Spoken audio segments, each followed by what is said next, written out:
This is episode 6 of the Career Clarity course, and this is all about how to keep momentum. It's one thing to get started, to get that clarity on your career, be excited and energized, but it's another to keep going, because sometimes these things are really tricky. So this session is all about supporting you with your mindset to be able to keep going, to cross the finish line and to get to your career goals. We'll look at how you might need to overcome barriers and give you some tools and techniques to allow you to do that. And lastly, we're going to support you to really think about starting a conversation based on the insight and tools that we've given you over the course. And if you haven't already, consider downloading the workbook where there's loads of other information, tools and resources to support you. Check out thecareerequation.com for just that. So let's get started. You'll spend 80,000 hours at work. You're here because you want those hours to count. Hi, I'm Zoe Schofield. And I'm Erica Sosna. A warm welcome to the Career Equation podcast. On this podcast, we take time out from our award-winning careers consultancy to share a game-changing formula to help you solve the sum of your life. Each week, we and our guests use the Career Equation to explore their story so far and help them unlock the secrets of a fulfilling career.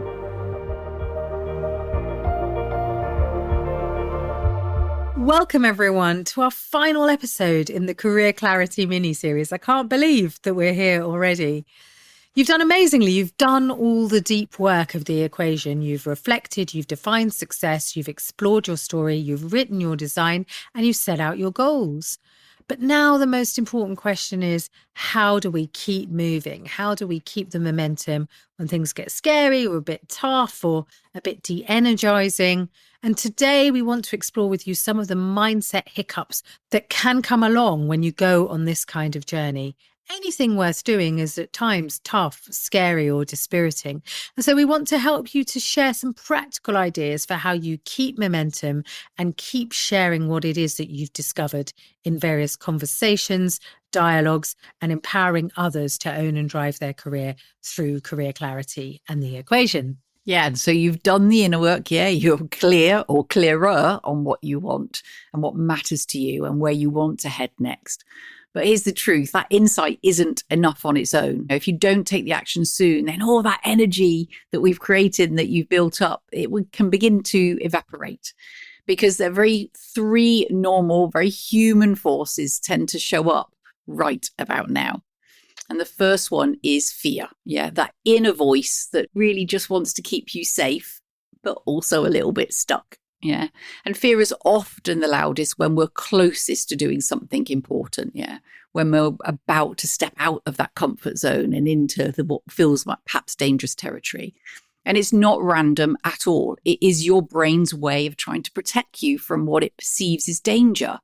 But unfortunately, your brain doesn't always distinguish between actual danger, physical danger, and just emotional risk, like a bit of embarrassment or the feeling of rejection or the land of the unknown. Yeah, it wants to protect you from all of it. And so you might hear your sort of internal voice say, you're not ready for this, Zoe. What if this doesn't work, Zoe? What are you going to do? You're going to embarrass yourself. It'll look stupid. Or, Zoe, you're too old. Or, certainly not me anymore. You're too young. Or you're too late. Or you're too inexperienced. All of those voices that are going around. And fear convinces us that staying still is much safer than moving forward. Let's just take a moment to think about, well, how can I move through that fear? I think the first thing I would say is name it. Literally write down the fear. I am afraid that if I reach out to Joe Blogs, they're going to ignore me. Yeah. Like, what is it that you're actually afraid of? Write it down. And then think about shrinking it and ask, what would I do if I knew I couldn't fail? And scale it down.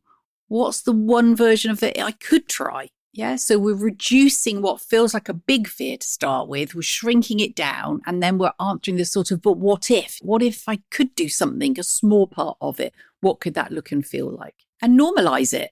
Like, it's completely okay to feel fear. It's completely natural. Recognize that it's a human instinct and it's your brain trying to protect you.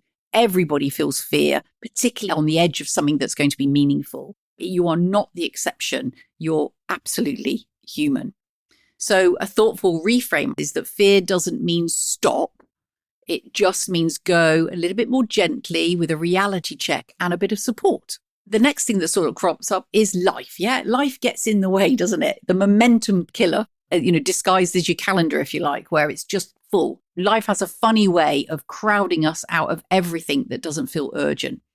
Emails, deadlines, the dishes, the kids, meetings, dog hair on the carpet, whatever it might be. They always fill the time that you don't intentionally protect. Yet career reflection, what you've just been doing over these 6 episodes, that's important. But as we talked about right back at the beginning of this series, we rarely make it urgent. So unless you carve out the space, your energy to act will slowly slip into the background of, I'll just do that later then, and other stuff becomes a priority. So in terms of how to beat that busyness, literally calendar it. Make sure you schedule in your calendar 45 minutes for that career power hour or whatever you want to call it. Yeah. To make sure it's in there each week, booking an appointment with yourself. Yeah. Like you would with someone else. You'd make an appointment in your diary and you would keep it because you would honor that with them. You just need to honor that time with yourself as well. Think about stacking it. Pair your career time with something enjoyable. Okay. I'm going to sit down and have that power, that career hour, but I'm going to do it whilst I've got my favorite coffee. Or I'm going to do it whilst I'm on a walk, or I'm going to do it while I've got something visual to look out the window that I love. Yeah. So stack it with something that you find enjoyable to help keep that momentum. And then thirdly, break it down. So if 45 minutes of reflection feels too much, too much in that time, then just commit to 10 minutes, whether it is open a document, send the message, or contact that person that you need to in your network. Just one micro step. Just make sure you do something. So remember what I said there. So calendar it, stack it with something you love, and then break it down if 45 minutes feels too long. So a kind of thoughtful reframe on that is my future deserves a place in today's to-do list. Yeah. It's not about putting it off. It's about bringing it into action today. And the third thing that crops up often is isolation. That sort of silence, if you like, the momentum drain. And it's sneaky because even if we are doing reflecting and we are journaling and listening to podcasts like this, if we don't talk to somebody else about it, then the energy that was created can stay locked in our own heads. And so without that sort of soundboard, if you like, it's really easy to overthink, to second guess, to lose clarity. And momentum will start to fade without that sort of external accountability. So some tips then around keeping connected is start a conversation. Pick one person that you trust and say, I'm working on something in my career. Can I talk it through with you? Share with them what you've discovered about yourself. Share your career design statement, your goal, and don't be afraid to ask for their support. What is it that they could do to help you? Perhaps it's to proofread your CV for you and just check for spelling mistakes. Perhaps it's to just be an accountability partner on your goal to keep track with you about how you're making progress. Don't be afraid to ask because they're in it for you. They want you to succeed. Secondly, find a thinking partner. So it could be a coach, it could be a peer, a mentor, a friend, somebody to hold space with you and nudge you forward. Yeah. Someone that's not going to give you the answers, just going to help you to do your thinking out loud. And thirdly, join a space. Why not think about joining a workshop or a cohort or a network of people where you're not going to feel so alone in this, that they are also people with similar passions or similar ideas or similar goals, similar areas of work that you want to get into, because that can help to keep that momentum and stop that sort of isolation. A reframe on this is that insight can grow in conversation. That momentum that we create often needs witnesses to help us keep going. This is exactly why people hire coaches, to support them to be in partnership, but really thinking about where can you gather that support from, whether it's being in an online community, whether it's a mate or a buddy who's working alongside you, a mentor. Really just consider how you might help stay accountable, stay energized, and continue to evolve through working with somebody else. And so often we feel held back by our fears, but fear is all about a projection, about future events appearing real, FEAR. It's all about where we think that things could happen. And my view is if you're going to have a fantasy about the future, you might as well make it a good one. If you're going to spend some time in fear, then you also need to spend a little bit of time thinking about, what if this is for me? What if it does go the way that I hope? Where might this take me? What if my best work is yet to come? So just remember to work with your thoughts in a conscious way, I think, is very important. I think the other thing about fear that comes up a lot with people is imposter syndrome. And for me, I always feel that imposter syndrome is telling you that you're on a learning edge, which is actually no bad thing. But if Grayson Perry tells me that he gets imposter syndrome too, and he knows that's exciting because he's doing something new, I'm like, okay, well, if even the most accomplished people can sometimes feel that they are an imposter, maybe being an imposter is a cool thing to do. It's about being in beginner's mind again. It's about staying humble and curious about what you can learn from something. So really just consider whether your perspective on fear is working for you at the moment. Want to supercharge the progress you're making in this series? Well, right now we're offering a special Clarity Power Hour, a one-to-one coaching session with one of us, plus the full downloadable Career Clarity Workbook, all for just £95. That is a massive saving from the usual $350, and it's only available for a limited time and for a limited number of spots. If that sounds like the momentum boost you've been looking for, then visit thecareerequation.com/clarity and you'll find the links in the show notes too. Let's make your next move a really confident one. Life gets in the way, doesn't it? And unless we protect that time for what really matters, it's really easy for those things to slip away. And I know for me, I personally mean much better if I tell somebody that I'm going to do something, because I don't hide from that then, because I'm somebody who wants to achieve, because I've put someone else into the frame of that conversation as well, rather than if I don't tell, then nobody's going to know if I don't do it anyway. So it's important for me to hold myself accountable through voicing it with other people, just creating that focus and attention. Just one small action every day can just sort of put something in the piggy bank, can't it, of that goal, if you like. And just to remember that it doesn't matter how small it is, it's still progress. It's still tiny movement in the right direction. Absolutely. And so keep moving. That's an encouragement from us. And just remember that isolation and can sometimes keep things vague. The more that we're specific about what we're going to do, the more we're sharing with other people, the more that brings it to life. So think about who you can buddy up with and be accountable to and be in relationship to help you both keep moving. And lastly, where you look is where you go. We have a great episode called Visualize Your Success that you can check out, whether it's mood boards, vision boards, goals, visualizations, conversations with others, commitments and accountabilities that you publish, whatever it is that helps you to envisage and to be accountable for and excited about where you want to go next. Put that in place for yourself. Find the mindset hacks that work best for you. And you don't need to fix all three of these particular mindset barriers overnight. Just choose one of the blockers that perhaps most relates to you and maybe one of the actions that we've suggested and see if you can tackle it this week. Just make tiny moves. And that's the work, isn't it? Folks, you did it. And just like that, wow, we're at the end of our Career Clarity mini-series, here on the Equation podcast. So well done to you. But let's just take a second to reflect back on what we've done over these past 6 episodes, in case you've forgotten all that time ago. We started out, didn't we, exploring what success truly means to you, beyond the sort of titles or expectations of other people. And then you looked back through the lens of 4 key moments from your life and career so far that really held a few clues about those strengths, those passions, those values, those environments that have helped you to be at your best or at your worst. And then you discovered your unique equation, your personal formula for your thriving zone. And you crafted that into a wonderful career design statement that can really act as that future sort of compass and North Star for those future choices so that you actively use it.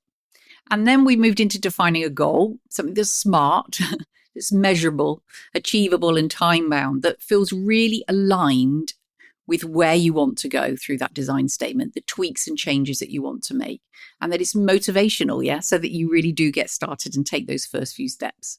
And today we've talked a bit about the things that can get in the way, the fear, feeling isolated, not knowing how to get started. So you've gained some strategies to overcome those inevitable things, the busyness, the fear, the isolation. And those are huge things. So this isn't just about podcast listening. We intentionally wanted to make these episodes about practical steps that you can take to move you on a summer journey, if you like, from confusion to clarity or from stuckness to bold moves. So you've intentionally now been designing your career. Yeah, you've started it and it's all about you on the inside. So you're not drifting anymore. You're actively choosing, but just by going through these 6 episodes, and that's beginning to change everything for you. So what's next? Look, you don't need to go it alone. Take this method if you found it useful. Go and explain it to someone else, share it with someone else, get into conversation about your career, their career, set out your criteria and share your goals with someone who really cares. Buddy up and take action. Use the tools that Zoe shared with you today to not let fear stop you. There's so many other great tools out there around mindset, but the more that you can get to know who you are, how you operate, where you do your best work and what gets in the way, the more that you are never going to let fear stop you from doing the things that you want. And if you're feeling inspired, but you know that you need a bit of support to keep the momentum going, we're here. You can book a free one-to-one introductory career coaching call with either one of us. There's no pressure there. It's really just a space to explore your next step. You can download the Career Clarity Workbook, and that will give you everything we've covered in the series, but a whole bunch of other exercises, prompts, spaces, and ideas to help shape your journey. And do, if you haven't already, subscribe to the newsletter, follow us on LinkedIn, on YouTube, on Insta, and stay connected so you can hear about new resources, tools, check out Good Housekeeping, have a read of the column there. But please do subscribe to the podcast, check out more episodes, and please share it or leave a review if you found this helpful. It really helps us to spread the word about the podcast and make the time that we spend on it feel worthwhile. The link to all of these things is in the show notes. And look, here are my final nudges. Schedule a time this week, even if it's just 30 minutes, to review your notes, review your career design statement, define your goal, and take one small action. And if this series has sparked something, share it with your employers, share it with a friend, share it with a colleague, share it with someone who is also trying to figure this stuff out. We all have careers, we all want them to matter, and conversations like this are exactly how we build momentum together. And please leave us a review on your chosen podcast platform. It's really helpful. And it also helps us to know how this has made a difference to you. So from both of us, really, a big thank you for being here and a big congratulations for getting through the program. We hope it's given you clarity and courage and a powerful sense of permission to design a career that works for you. And look, your thriving zone is a real thing and it's just waiting for you to step inside it. So keep going. And we'll see you very soon here again on the Career Equation podcast. Goodbye from me. And goodbye from me. Thank you for tuning in to today's episode of the Career Equation podcast. Stay connected with us on socials for more career insights, behind-the-scenes moments, and updates on upcoming episodes. And if you'd like to work with us, visit the Career Equation website or click the links in the show notes. Remember, the Career Equation isn't just a podcast, it's a journey towards unlocking your full potential, enjoying your life, and doing remarkable stuff. And don't forget to share your thoughts and feedback with us. Your input shapes the future of our show. Until next time, keep solving those career equations and pursuing your path to success. This is Erica Sosna. And Zoe Schofield. Signing off.